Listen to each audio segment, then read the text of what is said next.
tenemos a Ricardo Ríos en línea, nuestro buen amigo Ricardo Ríos. ¿Considera usted que habrá consecuencias traerá consecuencias a Venezuela? ¿Habrá consecuencias sobre Venezuela debido a este conflicto? ¿El conflicto Rusia-Ucrania ocasionará consecuencias en nuestro país? Bueno, pueden ser positivas, negativas. ¿Qué dice usted? ¿Podría dejarle esto a Venezuela, traerle esto a Venezuela? ¿Habrá consecuencias? Si no, su participación, ¿cuáles también? Cuéntenos. @Victoria 1039 FM, @Taelmanfeles, THAELMANFELEZ. Tenemos en línea a Ricardo Ríos, el profesor Ricardo Ríos. Ricardo, buen día, ¿cómo está? Muy buenos días, Selma. ¿Cómo está usted? Qué placer oírla. Tiempo sin hablarnos, Ricardo. ¿Cómo está la salud? Sí, ¿Bien? La salud ahora está bien. Me pasé un susto, pero no fue Omicron. Me fui a hacer el examen y no fue. Pero me eché mi susto. Bueno, qué bueno, Ricardo. Qué bueno que estés bien.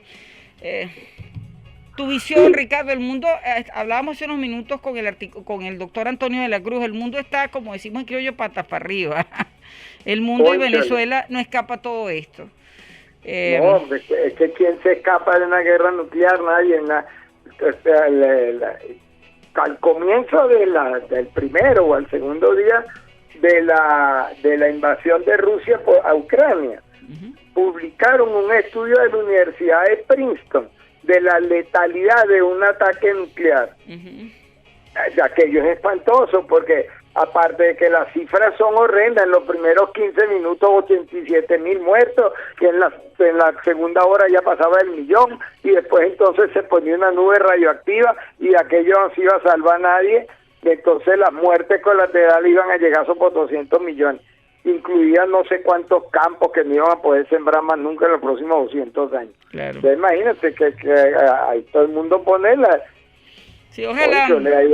Ahí da miedo, o sea, eso redefine todos los pleitos. Uno deja de pelear con quien haya peleado. ¿Para qué va a pelear? Pero si la que es el fin de la especie, lo que se le viene encima. No, esto es terrible. Ahora, si hay consecuencias, vamos a suponer que la racionalidad ocurra. Siempre es peligroso que en una discusión antes decían que no había nada más peligroso que una pelea machete, sobre todo para los mirones, para los que están viendo la pelea, porque cualquier machetazo se lleva una oreja. Si me refiero en este caso son machetes nucleares. Ojalá que no lleguemos allí. Ojalá que sea pura peladera de dientes, bueno, no es peladera de dientes, hay un montón de muertos, ahí los refugiados aumentan a velocidades. Nosotros que sabemos por vivencia familiar lo duro que es una migración compulsiva, imagínense una migración compulsiva con un tiroteo atrás. Sí, así es. Eso es realmente dramático. Comienzan a salir los casos de la guerra. Anoche escuchaba de unos cubanos que se están muriendo de hambre en no sé qué frontera, porque no lo dejan salir ni de Rusia ni de Polonia o no sé de dónde, pero y esos son los casos de la guerra, niños despanzurrados, familias enteras voladas, hospitales bombardeados. Eso es lo que trae la guerra y todo por la imposición. A mí no me gusta, pero para nada, las justificaciones que le están dando a Putin de decir porque si lo bloquearon con la OTAN, entonces él tenía que bombardear. Oye, eso es bien difícil de aceptar. Claro. Es verdad que no se debió provocar, que no hay que dudar de que la gente que tiene potencia nuclear la usa y que uno no le busca pleito a un borracho con pistola. Que eso es verdad. Eso fue un error de Occidente en ese menosprecio a la debilidad rusa que la tiene, que es una economía débil, pero no tan débil. Y entonces puede aguantar un poco las situaciones de la guerra. Eso nos puede afectar a nosotros tanto positiva como negativamente. Positivamente porque podríamos buscar triangulación con nuestro petróleo para llegarle a Europa o a mercados cercanos que nos paguen. Nosotros tenemos una exportación diaria de 100 y pico mil de barriles de petróleo a Cuba, que no nos pagan ni una locha, sino una pila de señores que hacen crucigrama en los CDI. Ese es el pago. No hacen casi nada, ¿verdad? No me vengan con el cuento de los sacrificados médicos cubanos. Sí.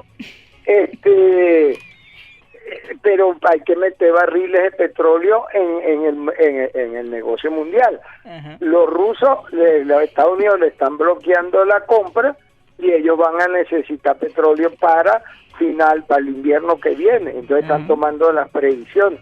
Dijeron por ahora no, ayer. Pero por otro lado, varias veces le han dado permiso de operabilidad a la Chevron. Yo me temo que va a haber una negociación allí y estoy esperando oír una entrevista al mediodía con el experto Quiroz, Rafael Quiroz, que anda muy bien documentado sobre el tema de las posibilidades de expansión de la producción petrolera a inmediato y corto plazo. Sí, hace ratito, disculpa Ricardo, te comentaba que hace ratito hablamos, hace unos minutos pues con el doctor Antonio de la Cruz. Él se encuentra en Estados Unidos, él es especialista en el tema económico y en el tema petrolero, y él decía, bueno, que él presume o tiene información de que Estados Unidos, más que buscar petróleo, o el presidente pues de Estados Unidos, más que buscar petróleo para su nación, anda buscando petróleo, creando estrategias para Europa, para los países de la Unión Europea. Sí, Carlos Andrés Pérez en su primero o segundo gobierno, no sé cuál, hizo un pacto con Cuba de que Venezuela le daba a Cuba el petróleo que Rusia le daba a Europa, o sea, al revés, Venezuela le daba a España y Rusia a Cuba. Entonces lo hicieron un cambio, dijeron damos la misma cantidad y los dos ahorramos de transporte. Ese acuerdo duró mucho, yo creo que eso todavía, parte de ese acuerdo explica lo de la dotación diaria a Cuba de petróleo, con la pequeña diferencia que antes pagaban los rusos y ahora no paga nadie. Sí. Esa es la única diferencia. Y entonces, que no es pequeña, eso podría ayudarnos de reabrir el mercado petrolero Venezuela hacia Europa, y eso sería Venezuela, por eso dije triangulación, Venezuela manda a algún lugar cercano y ese lugar cercano es compensado por las petroleras de Arabia porque estén, digamos, más cercana y que le salga más barato el transporte a todo el mundo. Ese negocio es muy viejo y esa estrategia es vieja. Si eso ocurre, Venezuela se pone en la puerta de un ingreso petrolero, de renta petrolera, que aliviaría las angustias del Ejecutivo. Sí. Ahora, con lo dispendioso que son y con lo mal que han administrado la mayor riqueza petrolera de la historia, que fueron los 4 últimos años de Chávez, que generaron puros boliburgueses y venezolanos hambriados, porque pasado el ciclo petrolero entramos en la peor escasez y en la hiperinflación más horrenda de nuestra historia, más la crisis de servicios más fea que hemos vivido desde que Bobe tomó la victoria, no pudo tomar la victoria.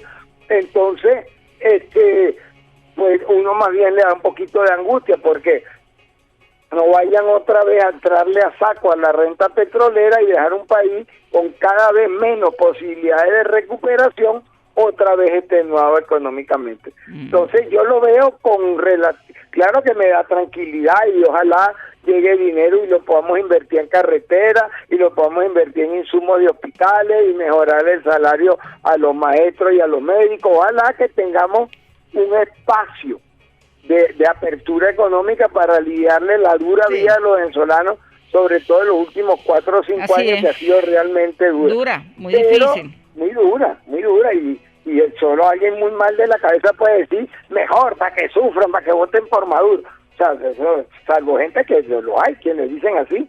Yo soy de los que creo que hay que buscar las vías para la recuperación económica estable. Y ojalá se den cuenta que un chorro de plata se puede volver economía estable. Claro, tienen que respetar la propiedad privada, tienen que respetar las leyes, tienen que dejar el relajo de que uno invierte en donde los amigos de fulano mengano lo dejan invertir, siempre y cuando uno, como dice la gente, se apee, se baje la mula. O sea, si dejan eso y ponen reglas económicas caras con un ingreso petrolero mínimo que no va a ser muy grande, oye, el país puede tener un impulso, entonces nos podría afectar positivamente. Negativamente en insumos agrícolas, en comida y en cerveza. Eso tiene a todos muy preocupados, porque el principal productor de cebada del mundo es entre Rusia y Ucrania, tienen como el 25% de la producción de cebada del mundo. Sí, hay quienes consideran, eso también lo hablábamos hace ratito, y de alguna manera ya tú estás dando respuesta con el doctor de la Cruz, Ricardo, que Ajá. Venezuela pudiera tener una oportunidad de oro en sus manos, ¿ah? Sí, Que todo pero depende hay que cómo se mueva, aprovecharla. pues, Nicolás Maduro. Ujú.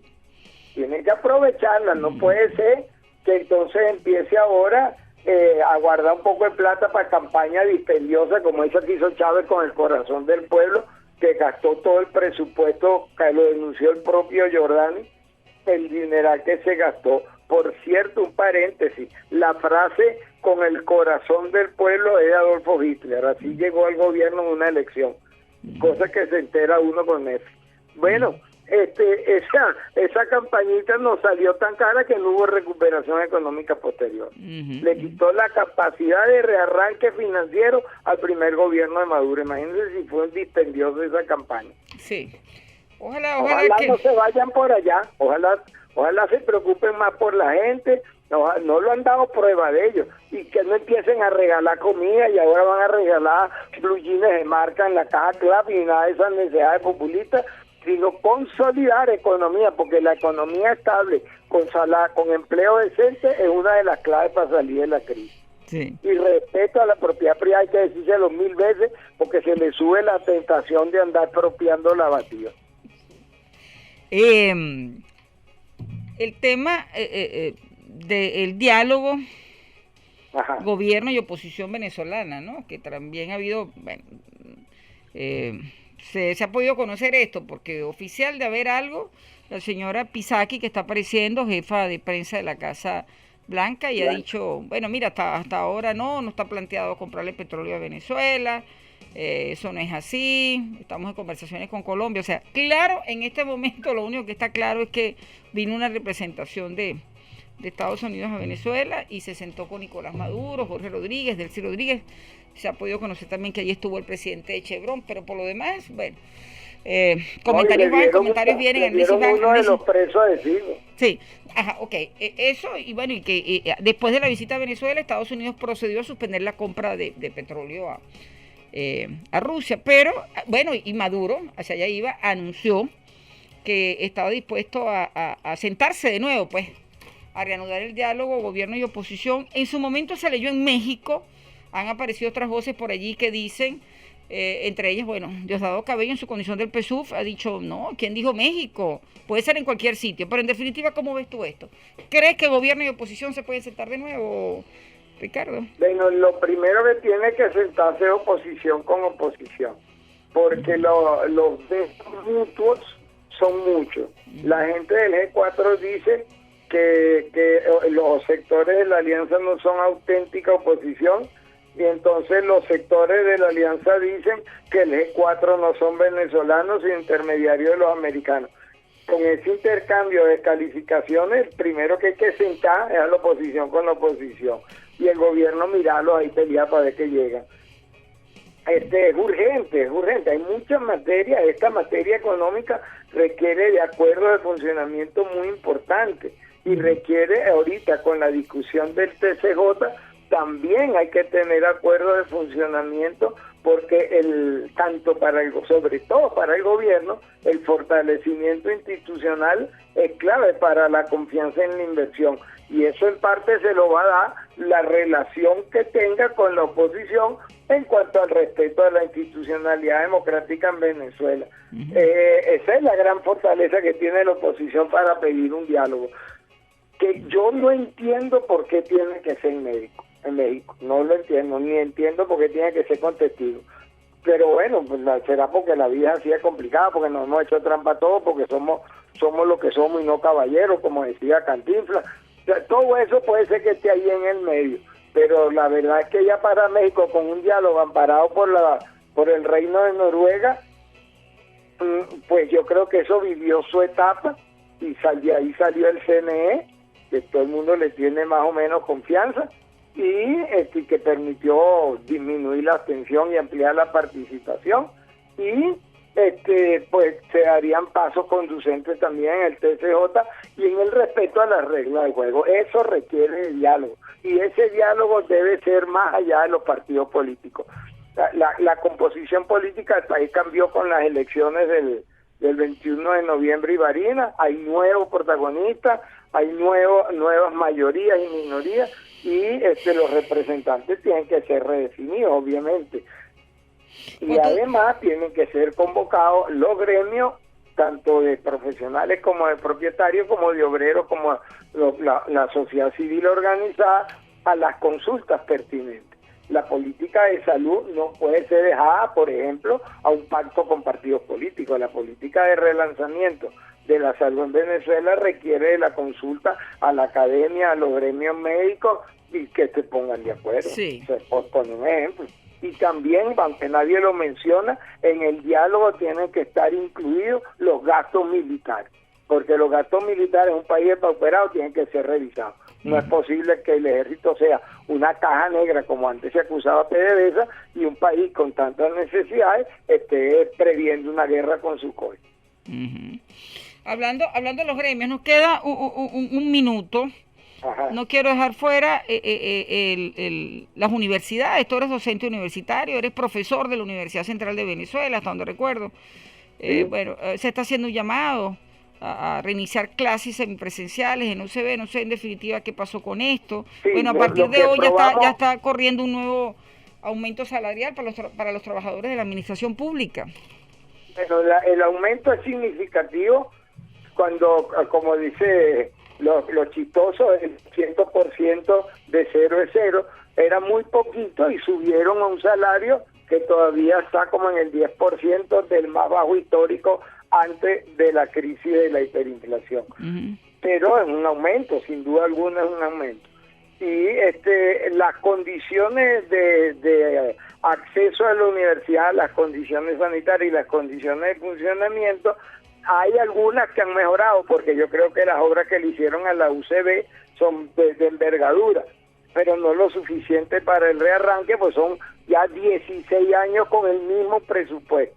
O sea, imagínate que tú ganaras hoy el salario hace 16 años, pero me cuente que vas a comprar. Entonces, esa situación tiene pues muy mala las universidades, más el concepto de que para el gobierno, una parte importante del gobierno, las universidades son centros de la clase y no centros de investigación, y no entienden el problema de la investigación. No entienden o no lo aceptan o lo controlan. Cualquiera sea el término, los tres son dañinos para las universidades. Y yo creo que se dieron paso desde el Consejo Universitario para dar clases presenciales masivas, porque la UCB es una universidad presencial y requiere que la gente esté ahí adentro. Entonces, ese es el llamado que hizo el Consejo Universitario.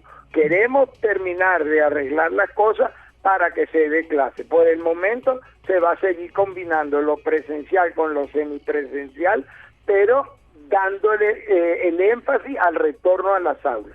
O sea, poner todo para las condiciones del retorno a las aulas. Bien. Esa es la situación. Ricardo, muchísimas gracias, vale. Siempre un gusto oírte, porque contigo lo malo se disfruta, ¿sabes? Tú no te das cuenta porque esto no es televisión, pero estábamos aquí con los micrófonos cerrados riéndonos, ¿no? De tu lenguaje, que en el fondo tiene mucho contenido, ¿sabes? Es una forma particular de decir las cosas. Yo te felicito y para mí siempre un gusto tenerte en el espacio. Igualmente, siempre estamos a la hora. Por esta vía, vale, y nos seguimos debiendo un café, ¿sí? Sí, oye, vamos a hacer una más de café ya. Así es. Fuerte abrazo, pues. Gracias a ti, Ricardo. Cuídate mucho, por favor. Chao. Ricardo